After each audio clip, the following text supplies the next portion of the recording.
Hello, and welcome to the Full Circle Podcast, your source for insights into the science and art of endurance sports training and racing. I'm your host, Coach Laura Henry. What if I'm wrong? This is such an important question, and really I think that it is one of the more important questions that people can ask themselves as they move through their lives. In the world of endurance sports, things change all the time. When I answer questions asked by the athletes who I coach, it's not uncommon for me to give an answer and then follow it up with, I reserve the right to change my mind. I have a lot of education and experience when it does come to endurance sports, and that being said, it's not uncommon for something to change because something new came out, some new study was conducted, there was new anecdotal experience that was had, or something else. So even though I may think something is true at one point in time, it's entirely possible that my perspective on that very same thing may shift with time as I get more information or I have more experience. When that happens, I think it's really, really important to evolve and to evolve my thinking, even if that means admitting that what I previously thought about something isn't true or isn't the same anymore. In short, it's important to admit when I was wrong. So this episode is the first of what I'm going to be calling the What If I'm Wrong series. At least one or two times a year, I realize that something I previously thought isn't true anymore. And quite frankly, it's probably more than that. But typically there's like one or two big things every year that I'm like, ooh, that's different than what I used to think. Like it's very noticeable. And I think it's important both as a coach and as a human to discuss when this happens and what information or experience caused that perspective to shift. So this week, I'm going to talk about how my perspective has changed about two specific things: electronic shifting and rucking.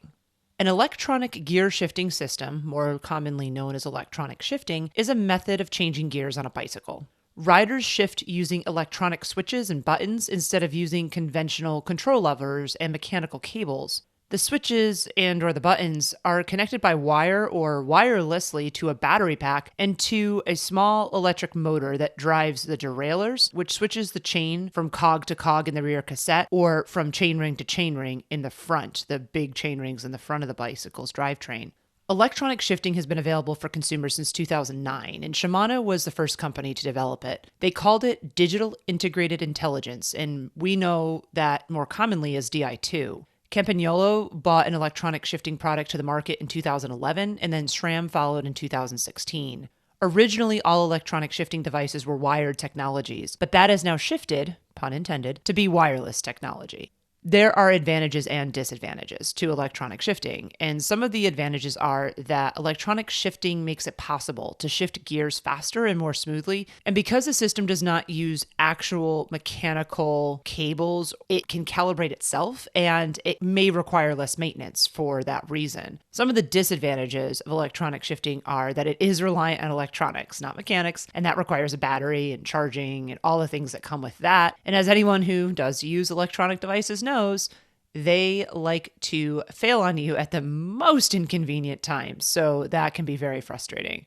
And my experience with electronic shifting has been that all parts in the system are specific to that system. So it may not always be possible to quickly repair or resolve an issue if you're having it. It's not uncommon to have to special order parts or to wait for them to come in. So you can't just like pop into a bike shop and have them instantly be able to fix all issues that you may be having with an electronic shifting system. Because some shops may not have the right software to deal with the firmware issues with that system. So for instance, with Shimano, there's a very specific firmware or software that you need in order to install firmware updates, and a shop may or may not have that. This is evolving. The companies are now coming out with more apps that they can update things over the air via Bluetooth and wireless technologies. And so I don't think that that's going to be the same forever, but that's what it's been for the last, 15 or so years.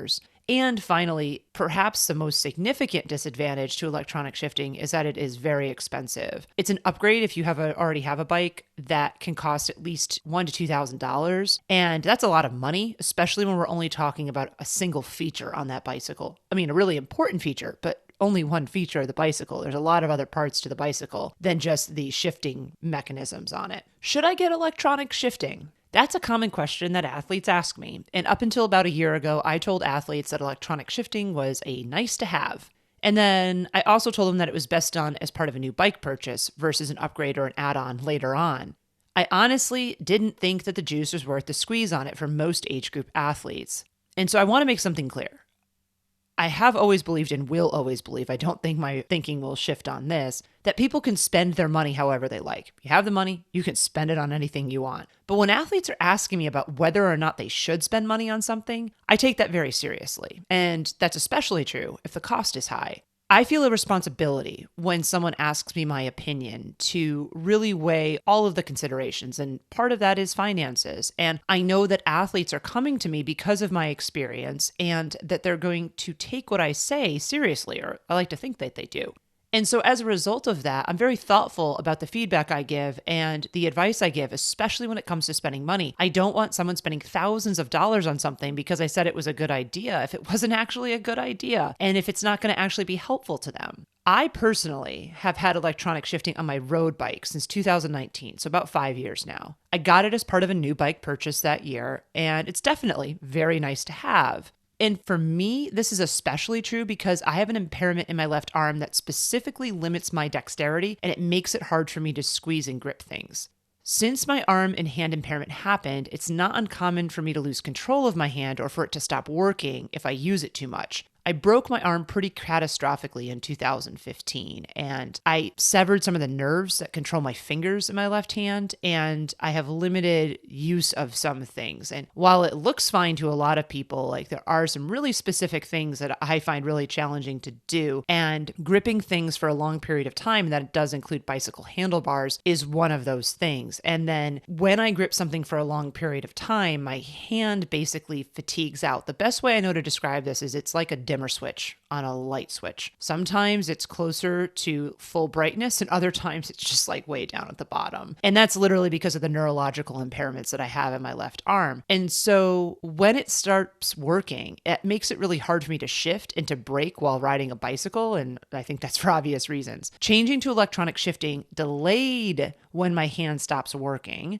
And that's been really nice. Pushing buttons is less work than actually moving a lever, especially on a road bike where you have to turn your hand and have that rotational movement of your wrist and your hand to shift the levers in a mechanical shifting setup. And that motion, that specific motion, that rotational motion is actually one of the motions I don't have good control of or even full range on. So switching to electronic shifting was really, really great for me on my road bike for a lot of really specific reasons to my impairment. And so if I'm being honest, I think that this is foreshadowing. I think that my perspective was clouded because of my impairment. So all this to say, I have experience firsthand with electronic shifting. And while I found it useful, especially in my situation, I honestly didn't think that I would have found it as exciting or good if I didn't have an impairment in my left hand. Like I said, I think that my impairment clouded my perspective on this. And I specifically didn't think that I would have found the cost of it worth it without an impairment. And my thinking on this has shifted, pun intended again, in the last year. One reason is that the pricing is coming down a bit on electronic shifting systems, and wireless electronic shifting setups are a bit less of a hassle than wired systems. But really, the biggest reason is this. I realized that exactly what was making it easier for me to ride a bike with electronic shifting would also make it easier for everyone to ride a bike. If you don't need to move your hand to shift the bicycle, you can maintain a better grip on the bicycle and more control on the bicycle. That's really important, especially if you're a newer rider or if you're a more timid rider. And for expert riders or higher level riders, that is just going to increase how fast they can go or how comfortable they're feeling. It's not uncommon for me to hear athletes saying that they stop pedaling, especially timid riders, when they stop pedaling, when they shift, or that they get nervous if they're moving their hands around on the handlebars. And so if you don't have to do that, it's going to increase a lot of people's riding confidence. And that's really important. I don't think we can understate how important that is.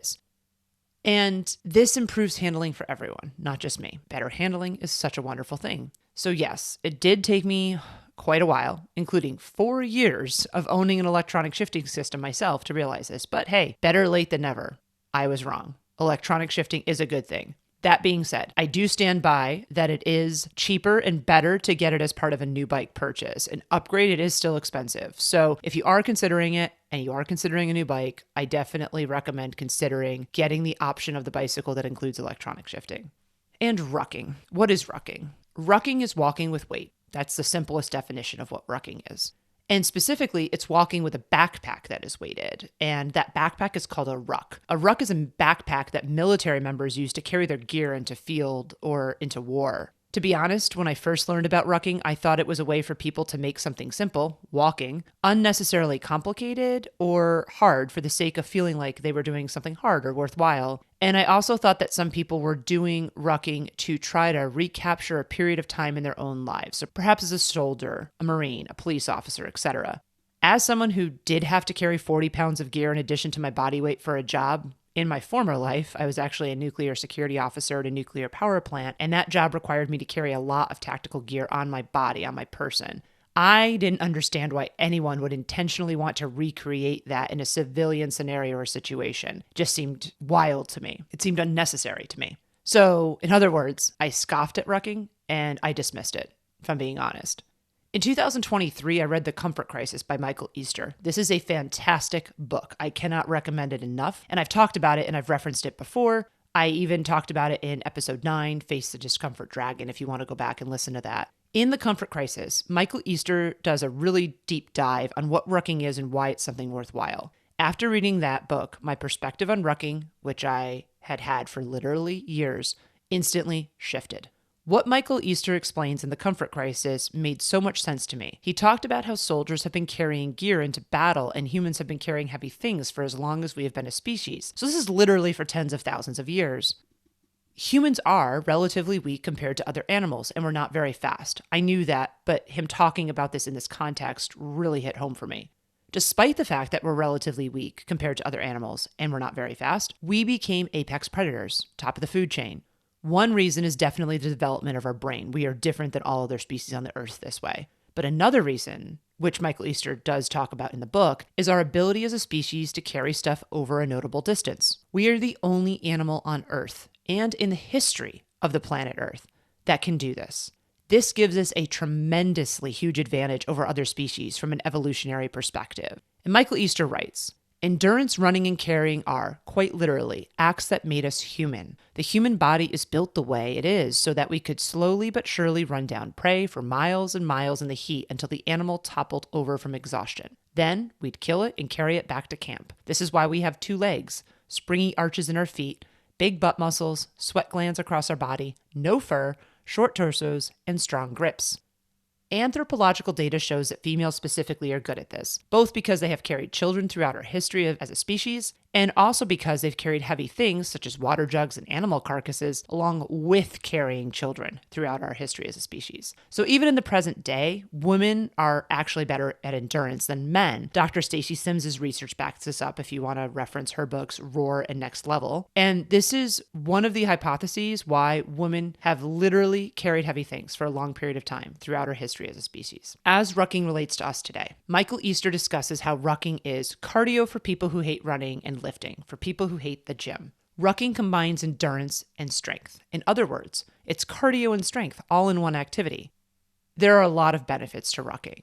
It's honestly very accessible, which is a huge pro in my book. It's almost as accessible as walking. You can use any backpack or any type of weight. Though they are nice, you don't necessarily need a backpack or weight plates that are specifically designed for rucking.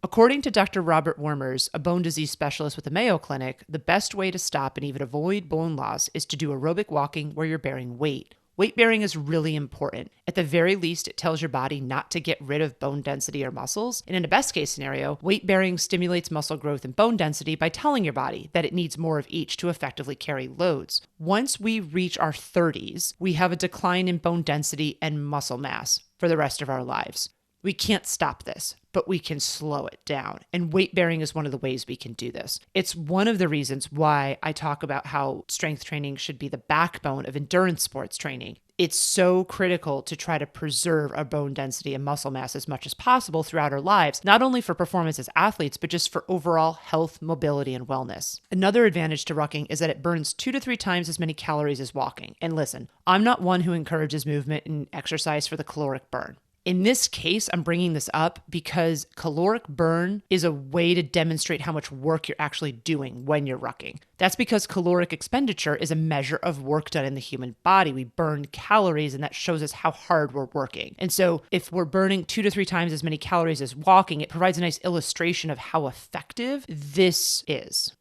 Rucking also helps train better and good posture because it's impossible to slouch around your shoulders or put your head very far forward of your body or your shoulders when you are carrying a weighted backpack, when that backpack is resting on your shoulders. That backpack is going to pull your shoulders backwards. And finally, rucking causes fewer injuries than running or lifting. In one study, researchers found that people were 6 more times likely to get injured running and 2.3 times more likely to get injured lifting than they were to get injured from rucking. I actually knew a lot of these things in isolation. I knew that weight bearing is important for slowing bone loss and muscle loss. I knew that we needed to train endurance and it was important to train endurance. I knew that walking is one of the best movements that we can do for our overall health and wellness. And I actually just talked about this in episode 27, The Case for Walking. I knew that our overall posture as a species is rapidly changing and that rounded shoulders and a forward head position are more and more common. This is especially true since the advent of computers and the smartphone. Just look around the world, folks. Everybody's got their head bent down and their shoulders rolled forward, staring down at their phones. They're not looking up. But what I hadn't done is put all the pieces together and think about how rucking combines a lot of the things that I knew to be true. My scoffing and my dismissiveness of rucking caused me to be blind to this. And reading The Comfort Crisis was the catalyst that I needed to get me to do this, to put these pieces together, and to therefore think in a different way and to recognize that what I had previously thought about rucking was completely inaccurate and, quite frankly, kind of juvenile the way I just dismissed it. So how do you ruck? You get a backpack. Remember, doesn't have to be a rucking specific backpack. You put weight in it and you can use anything for the weight. Something like a book or multiple books is something that you might already have, or you can buy weight plates. And then you go for a walk with your weighted backpack. If you're not used to rucking, you start with 10 to 15 pounds in your backpack and start for 10 to 15 minutes per day. Do not fall into the trap of doing too much too soon. Start with lighter weight and shorter durations, and then gradually increase the weight and the durations.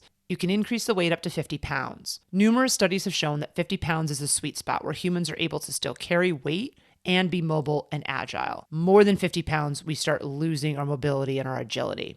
The length that you go can be determined by you, though most people find that 30 to 45 minutes is a good duration, a sustainable duration or range. But if you're training for longer events, especially things like longer hikes, through hiking trips, backcountry camping, or hunting trips, you may want to increase to longer durations beyond 45 minutes. You don't want to run with a ruck on because running is already a corrosive activity with just your body weight. When you run, your body, especially your lower extremities, are weight bearing at a rate of up to 7 times greater than your body weight. So you don't need to impose more weight than that. That's going to make running even more corrosive and make it even more likely that you sustain a running related injury. So don't just think that because I'm endorsing rucking now and carrying weight, that it means that carrying weight all the time for all activities is a good thing. I'm talking about this specifically as it pertains to walking with weight.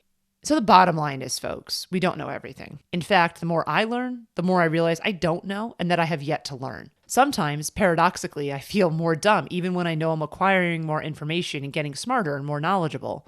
And even if we think we know something, what we think we know might be wrong, or it might be wrong in the future. Maybe it's right today and new information is going to come along and show us in the future that we're wrong. Going through life open to asking yourself the question, what if I'm wrong, is liberating and profoundly positive in my experience. It keeps you humble and it keeps a lot of things in perspective. I know I've been wrong many times, and I know that there are many things that I'll be wrong about in the future. Remember, I reserve the right to change my mind. Being curious and open to the possibility of continued learning is, in my humble opinion, a lovely way to experience life. So I encourage you to approach tomorrow and the next day and the day after that and all the days left in your life with the question, what if I'm wrong? That was another episode of the Full Circle Podcast. Subscribe to the Full Circle Podcast wherever you listen to your favorite podcasts. If you like what you listen to, please be sure to leave us a rating and review, as this goes a long way in helping us reach others. The thoughts and opinions expressed on the Full Circle Podcast are those of the individual. As always, we love to hear from you and we value your feedback. Please send us an email at podcast@fullcircleendurance.com or visit us at fullcircleendurance.com/podcast. To find training plans, see what other coaching services we offer, or to join our community, please visit fullcircleendurance.com. I'm Coach Laura Henry. Thanks for listening.